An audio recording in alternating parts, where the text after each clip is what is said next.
मत मारिया की चाल मेरो यशोदा को लाल मत मारिया की चाल मेरा यशोदा को लाल मत मारिया की चाल मेरा यशोदा को लाल जाके गले में जंती माल मेरो यशोदा को लाल जाके गले में माल मेरा यशोदा को लाल ओ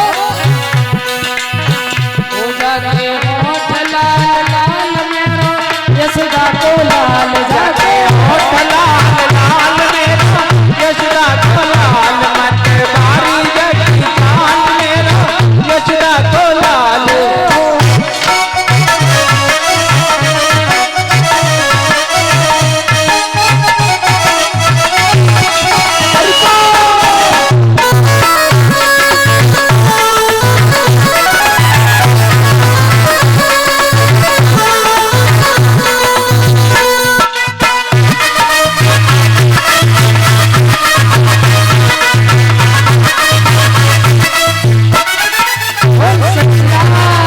भगवान की। आइए सुखदेव जी सावधान करते हैं राजन। नारायण के पुत्र हुए ब्रह्मा, ब्रह्मा के हुए मरीचि, मरीचि के हुए कश्यप, कश्यप के हुए विवस्वान सूर्य, विवस्वान सूर्य के पुत्र हुए हैं वैवस्वत मनु, और वैवस्वत मनु के बेटा हुए हैं सुधुम्न। कहते हैं एक बार सुधुम्न महाराज अपने सखाओं के साथ घोड़े पर सवार होकर के जंगल में यात्रा यानी जंगल में घूमने गए। एक जगह आती है इलावरत खंड, जहाँ भोले बाबा माता पार्वती के साथ रहते थे। एक बार मैया स्नान कर रही थी माता पार्वती, तो कछु संत भगवान वहां से निकले। सो मैया ने भोले बाबा से कही, बाबा हाँ आपके यहाँ कोई शर्म नाम की चीज नहीं है क्यों? अरे मैं स्नान कर रही थी और यहाँ है कि संत भगवान निकल गए, आपके यहाँ ना दरवाजा है ना दीवार है ना कोई शर्म, क्या मतलब?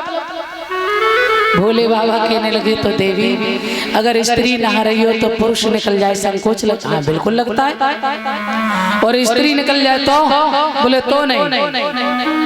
भोले बाबा ने कही तो दरवाजा दीवार की क्या जरूरत है? हम जा खंड को ऐसो साफ दे रहे हैं कि जो जाके अंदर आएगा सो ही अपने आप स्त्री बन जाएगा। महाराज सुधुम्न ने प्रवेश किया, सो घोड़ा घोड़ी सखा सखी और वे बन गए स्त्री। बोल गोविंद भगवान की। अब तो बड़ी टेंशन में हो गए, अजी अब क्या होगा? मैं तो स्त्री बन गया। पिताजी को खबर की तो पिताजी ने अपने गुरुदेव वशिष्ठ मुनि से कहा, हे मुनिदेव, हे गुरुदेव, हमारा बेटा स्त्री बन गया है, वो भोले बाबा के खंड में प्रवेश कर गया, कृपा करो गुरुदेव, कोई उपाय करो। गुरुदेव जी समझ गए भोले बाबा का श्राप है उस खंड को। गुरुदेव जी ने भगवान भोलेनाथ से कही, प्रभु जी हमारे जजमान को बेटा है, हाँ और बड़ी मुसीबत की बात है, स्त्री बन गई। महाराज भाई ठीक करो। भोलेनाथ ने कही, देखो ऐसा है बिल्कुल ठीक नहीं हो सकता है, तो इतना हो सकता है कि ये 6 महीना स्त्री और 6 महीना पुरुष, बस इतना। हाँ एक रात के लिए पुरुष एक रात के लिए स्त्री। अरे महाराज बड़ा शर्म आई, बड़ा संकोच आया। शर्म के कारण कहते हैं सुधुम्न ने अपनी देह का परित्याग कर दिया। बोल सदगुरुदेव भगवान की।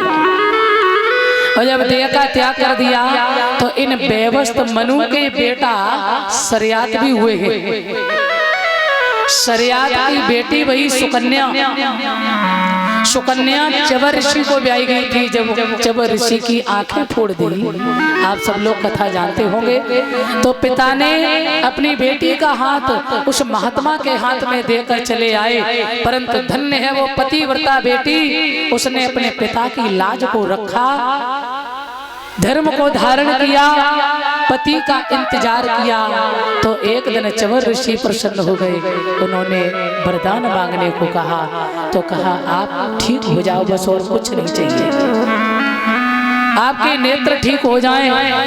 भक्ति का ऐसा प्रताप, जब ऋषि के नेत्र ठीक हुए, बोले और कुछ वरदान? तो बोले मैं तो नई उम्र की हूँ, आप पर बुढ़ापा है, ये पति पत्नी का जोड़ा जम नहीं रहा है, इसलिए थोड़ा संभालिए महाराज।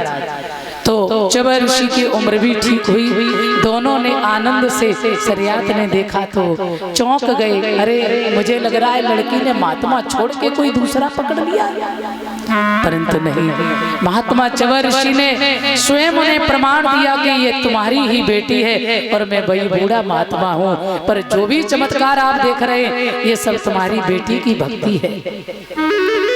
बेटी तीन कुल को तारती है, कुंवारी, नारी, महतारी।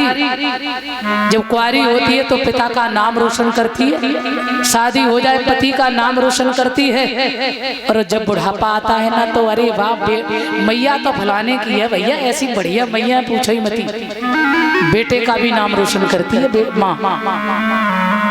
श्री सुखदेव जी कहते हैं राजन, इसी सूर्यवंश में एक महाराज बड़े ही परम यशस्वी राजा हुए जिनका नाम है युवनाश।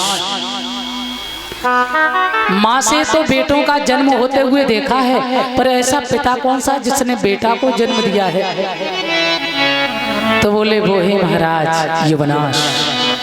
सूर्यवंश में एक ही मुसीबत है महाराज, बोले बिना यज्ञ के बेटा जल्दी नहीं होते हैं, और चंद्रवंश में बिना झगड़ा के शादी नहीं होती है। थोड़ा न थोड़ा जरूर होता है, कहीं न कहीं होता है दादा।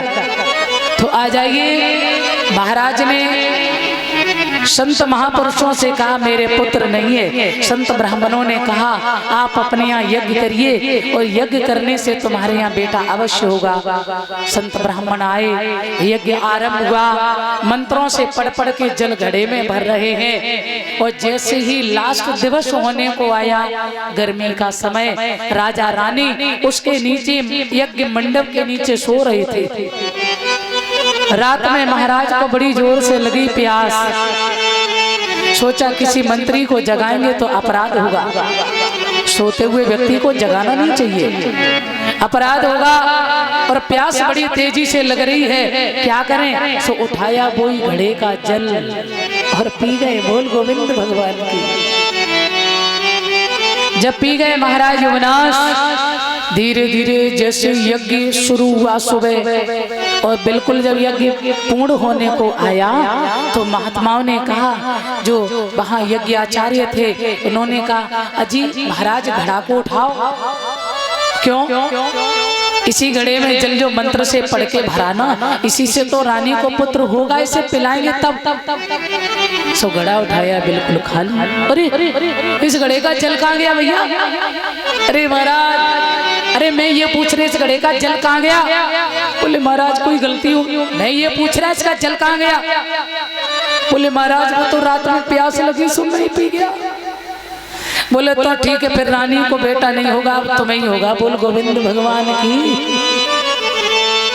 9 महीने के बाद पिता का उदर भेदन किया गया, बेटे का जन्म हुआ। इंद्रदेव आए, इंद्रदेव ने अपनी तर्जनी अंगुली उस बेटे के मुखारबिंद में दी और उसे दुग्ध पान कराया और नाम रखा मानधाता। आहा, बोले और मानधाता जो है बड़े सम्राट राजा हुए हैं, इनके यहाँ 50 बेटियां बनी, 50 बेटी, और 50 बेटी वृंदावन में एक महात्मा सौवरी ऋषि जो थे, जो यमुना में खड़े होकर जल में डूबकर भजन करते थे। कहते हैं ना, देखना इंद्रियों के न घोड़े भगे, इनमें हरदम ये संयम के कोड़े लगे। अपने रथ को उस मार्ग बढ़ाते चलो और कृष्ण गोविंद गोपाल गाते चलो। पता नहीं कौन सी इंद्री कहाँ लेके डूब जाए। ऐसे परम यशस्वी महात्मा, पर इंद्रियां विचलित हो गई। मछली के जोड़े को देख करके मन में भाव आया, अरे मैंने तो संसार ही नहीं देखा, इस संसार में क्या क्या होता है। बोले अब शादी करेंगे। तो तो महात्मा जी मानधाता के यहाँ गए और मानधाता की जो 50 बेटियां, अब मानधाता ने जैसे ही देखा, अरे ये तो बड़े पहुंचे हुए महात्मा हैं, मेरा बड़ा सौभाग्य है। ससम्मान से महात्मा जी को बिठाया। आइए भगवान, स्वागतम सुस्वागतम।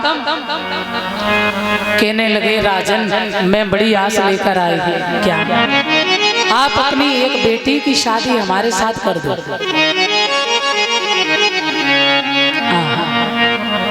प्यारे भगवत प्रेमियों, महात्मा जी को देख करके मानधाता के मन में विचार आयो, मेरी बेटी राजकुमारी और ये ठहरे संत फक्कड़ महात्मा, इनके संग राजकुमारी बेटी की शादी कैसे?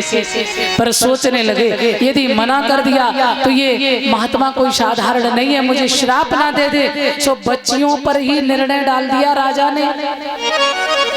बोले महाराज जी, जौन सी बेटी तुम्हें पसंद कर ले वही के संग हम शादी कर देंगे जी।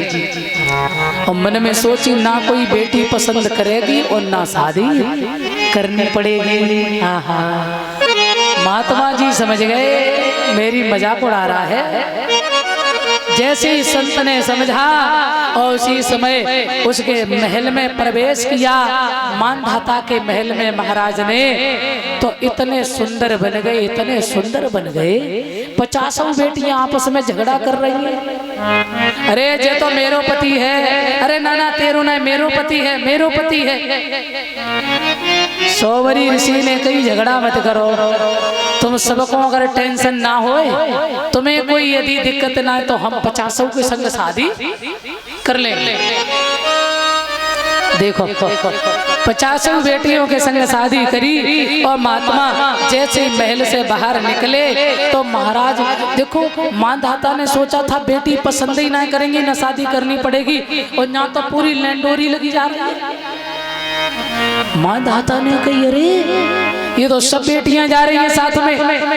मेरे बंधुओं, और 50 महल बनाकर सौवरी ऋषि ने तैयार किए। सुंदर राशि ठाट में बेटियां जी रही है। मानधाता के मन में एक दिन विचार आया, पतो ना महात्मा को बेटियां दे दें, जाने कैसे रखे होंगे, देख ले चल के।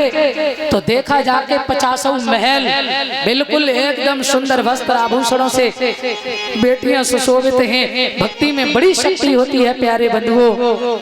एक बेटी के महल में राजा ने प्रवेश किया और पूछो, बेटी तुम ठीक हो? जवाब दो, पिताजी मैं बिल्कुल एकदम ठीक। पर मुसीबत ये बात की है, पति महाराज तो 24 घंटा हमारे पास रहते, 49 के पास ना जाते हो तो हम नहीं जानते। दूसरी के महल में गए, यही जवाब उसने दिया। उस तीसरी ने चक्कर में पड़ गए मानधाता, ये क्या बवाल है भैया, हर बेटी कह रही हमारे पास हमारे पास, महात्मा तो एक, और सब कह रही हमारे पास हमारे पास। भक्ति में बड़ा पावर होता है। ये त्रिकालदर्शी संत जो होते साधारण थोड़े ही भैया। संत के चरणों में नतमस्तक हो गए, भैया माफ कर दो हमें, हम तुम्हारी महिमा को ना समझ पाए, प्रभु क्षमा करो। बोल सदगुरुदेव भगवान की। और इसी सूर्यवंश में आगे चलकर महाराज नभग हुए। नभग के नाभाग के अम्बरीश हर महीना की हर एकादशी को निर्जल व्रत करते थे। ध्यान रहे।